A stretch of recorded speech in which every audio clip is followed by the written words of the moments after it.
አንተ ሎዛ ኢቨንት እንጋ ሎዛ ኢቨንት ቢያንስ 30 ለሚሆን ቤተክርስቲያን በነፃ ሰርቷል። ይሄ መረጃ አለ። ትናንትና ፖስት ያደረገውን አይቻለሁ። ለያዘለታ የለታ ኮሪለታለው ሲም ነበር በነፃ። እሺ መረጃው ለምን አልተናገርክም? እንደዚህ በነፃ ይሰራ ነበረ። አሁን ግን እንደዘና እንደዚህ ብለህ ለምን አልተናገርክም? የሆነ ድክመቱን ብቻ ለመናገር ለምን ፈለግ? ይሄንን ለማጥቃት ካልሆነ በቃ በነገራችን ላይ ቤተክርስቲያንን መዝረፍ በነገራችን ላይ ድክመት አይደለም። ቤተክርስቲያንን መዝረፍ ድክመት አይደለም። ሲጀመር አልዘረፈም እንጂ ሲጀመር አልዘረፈም። ዘረፈ የምትል ከሆነ መረጃ አምጣ እያልኩ ነው። ለምንድን ነው ለአንተ ማሳየህ? እኔ የጠራው መረጃ ለማሳየት ነበር። መረጃ ማታሳየን ከሆነ እዚህ መምጣት አይጠበቅብንም ነበር። መረጃ ለማሳየት ከሆነ ሎዛ ሚዲያ ከጠየቀኝ ከሱ ጋር እናወራለን። አንተ ግን እንደ አንድ ሰራተኛ ነህ፣ ተቀጥረህ የምትሰራ ሰው ነህ። ሎዛ ሚዲያ በዚህ ሰዓት እንዲህ በልቷል ብዬ ቢሆን መጠየቅ ትችላለህ። ደምረው እንዲህ አካውንቱ ላይ ገብቷል፣ ደምረው እንዲህ ብር በልቷል ብዬ ቢሆን ኖሮ ና ጸጋዬ እስቲ ለኔ የገባውን ብር አሳየኝ ብትል የተገባ ነው። ምክንያቱም ስምህን ጠርቼ ደምረው ብር በልቷል ብዬ ቢሆን ኖሮ እኔ አጠቃላይ እየወቀስኩኝ ያለሁትኝ በቤተክርስቲያን ስም እያስተባበረ ኢቨንት እያዘጋጀ ያለ ከቤተክርስቲያን ከሚገባው ብር በላይ ብር እየጠየቀ እየተቀበለ ያለን ማህበር እንጂ ግለሰብን አይደለም። የሆነው ነገር ግልጽ የሚሆነው ነገር ምን መሰለህ? መረጃ ማምጣት አልቻልክም። መረጃ ካላመጣ ደግሞ እኔ መረጃ ካለው ያምጣ ብዬ ነው ሰዎች ሼር ያደረጉልህ። ስትመጣ እኔ ጋር ስትመጣ ሰላም ልትለኝ አይደለም የመጣው። መረጃ ማታመጣ ከሆነ ግን በሐሰት ነው እችን ኢቨንት እየከሰስክ ያለው በሐሰት። አንተ ድሬዳዋ ቅዱስ ማህበረ ቅዱሳን ከሲኖዶስ እውቅና እንደተሰጠው ሁሉ እንዲሁ ሎዛ ኢቨንትም ከሲኖዶስ ነው እውቅና የተሰጠው። ብራዘር ገባ ግብር የሚከፍል ቆይ ለምዬ ለጠቅላላ እውቀት እንዲሆነ እኔም ድሬዳዋ ማህበረ ቆይ እንትና ላስገባልህ። ቆይ ለኔ ለምን እንዳለ ህዝቡ መረጃ ይጠይቃል፣ ይመጣል። ይኸውልህ ከሰማኝ ሊመጣ ይችላል። አንተ ግን መረጃ ቀርብና ህዝቡ ጭንቅላቱን የበረስከው አንተ ነህ። በሐሰት በውሸት ደሜ ዛሬ አሞሃል። ብራዘር እኔ ድሬዳዋ ማዕከል አይደለም ምሳሌ ነበር። ተጨማሪ መረጃ ልስጣችሁ።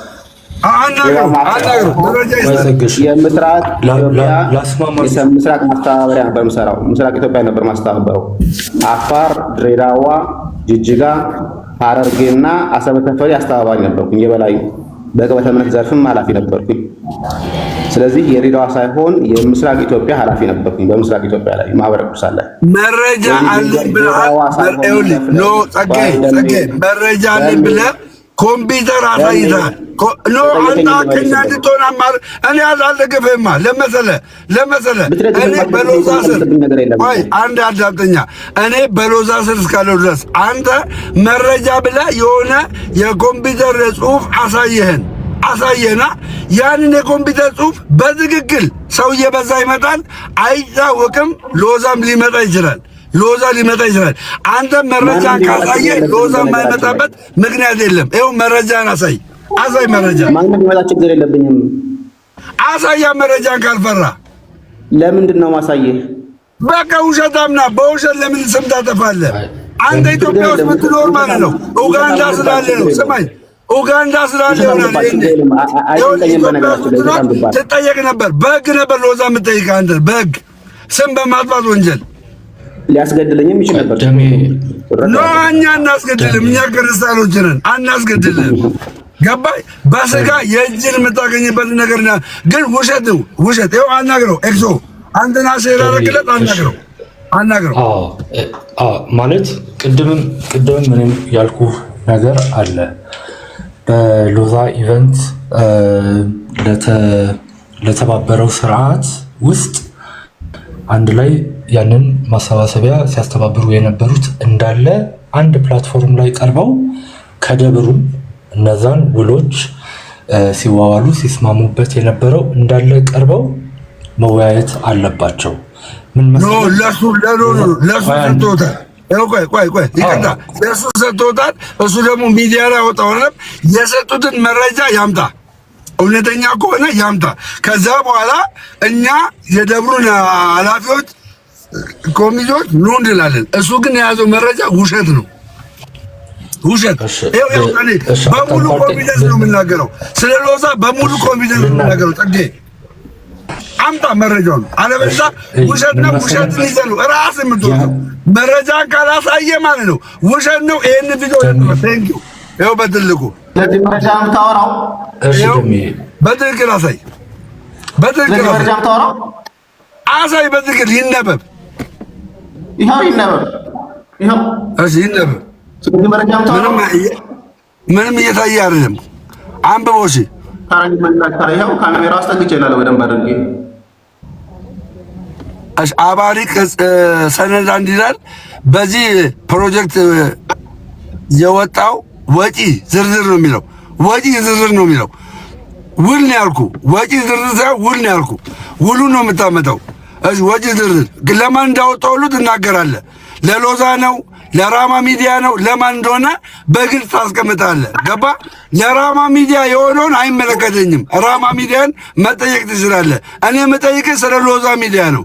ስለ ሎዛ ሚዲያ ጠይቃለሁ። ራማ ጋር የተደረገ ነገር ካለ አይመለከተኝም።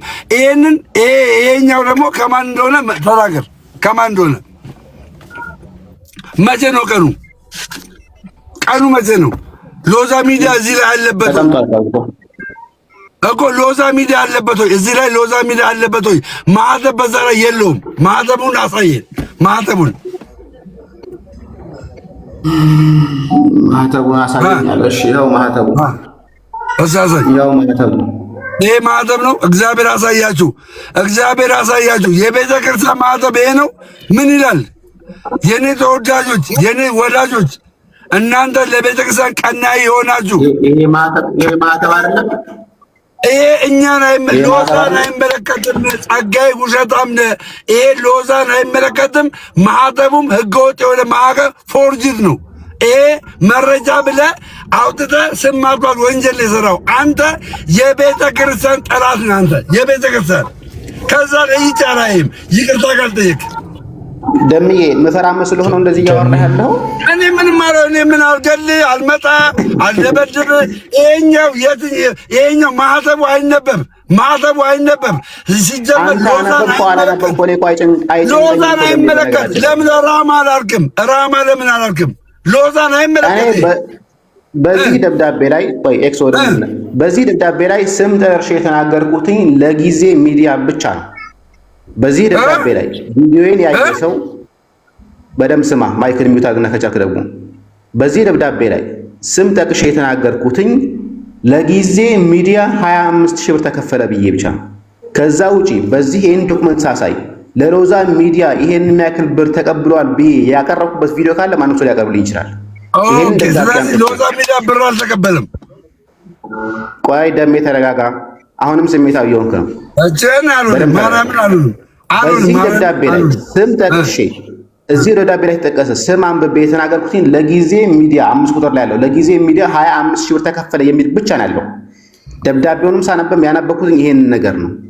ከዛ ውጪ በዚህ ደብዳቤ ላይ ይሄ ደብዳቤ ሎዛ ሚዲያን ይመለከታል ብዬ ያቀረብኩትኝ ካለ ማንም ሰው ማስረጃ ሊያቀርብልኝ ይችላል። በነገራችን ላይ ዩቲዩብ ላይ ገብቶ የተቀመጡ ቪዲዮዎች አሉ ሊያመጣ ይችላል። ይሄን ደብዳቤ ያነበብኩትኝ በዚህ ኢቨንት ያዘጋጁ ሰዎች 4.5 ሚሊዮን ብር ወጪ አስወጥተው 2.3 ሚሊዮን ብር እንዳስገቡ፣ ነገር ግን በስም ተጠቅሶ ለዚህ ሚዲያ ብር ተከፍሏል የተባለው በዚህ ሚዲያ ላይ ለጊዜ ሚዲያ ብቻ። ከዛ ውጭ ያለ ሰው ካለ ግን ሊመጣ ይችላል የፈለገ ሰው። አሁን ያዳመጥከው ይሄኛው ደብዳቤው ማየት ትችላለህ። ቁጭ ብለህ እንየው አብረን እንየው። 20,000 ብር ይከፍላል። ላይቭ ላይ ከሆነ ብዙ ተከታይ ነው የሚባለው ሰው ቢያንስ 40,000 50,000 ከየት ያመጣው? ይህ መረጃ ከየት ያመጣው? አይ መረጃው እሱ መረጃ ላይ እሱ እንደዚህ ምንም አይነት ዶክመንት አላሳየም። መረጃ አምጣ። ይኸው መረጃ አምጣ። በዚህ ቪዲዮ ላይ ይሄ አሁን የጠቀስኩትን ደብዳቤ አሳይቼ ከሆነ ልጠየቅበት። እዚህ ቪዲዮ ላይ ይሄን ደብዳቤ አሳይቼ ያነሳሁት ሀሳብ ካለ ልጠየቅበት። እዚህ ቪዲዮ ላይ አሁን ሲጀመር ሎዛን አይመለከትም። ደሜ አትቸኩል፣ ፕሊስ እባክህ አትቸኩል። በደምብ ስማኝ። አሁን ያሳየኸው ቪዲዮ ላይ ይሄን ደብዳቤ ጠቅሻለሁኝ። አሁን ያሳየኸው ቪዲዮ ላይ ይሄን ደብዳቤ አሳይቻለሁ። ግን ይሄ ሀሳብ የአንተ ሀሳብ ነው። አዎ የኔ ሀሳብ ነው። መረጃ የለውም፣ መረጃ የለውም። ይሄ መረጃ የለውም። አለኝ። ይሄ መረጃ የለውም። አምጣ። መጀመሪያ ደብዳቤው ግን ደብዳቤው ውሸት መሆኑን መረጋገጥ አለበት። ደብዳቤው ውሸት መሆኑን መረጋገጥ አለበት። ደብዳቤው ማን ይላክልህ? አሳይ። የተላከበትን ቤተክርስቲያን አሳይ። ከየት ነው የተላከው? ታይ እንዴት ነው የመረጃ ምንጮች የማወጣለህ? እሺ ቀጥል። ደሜ አይ ደሜ የተረዳ ያለ አይመስለኝም። ልዩነት አለው። በግልም የሚደረግም በኢቨንት ኦርጋናይዜሽን ተጠያቂ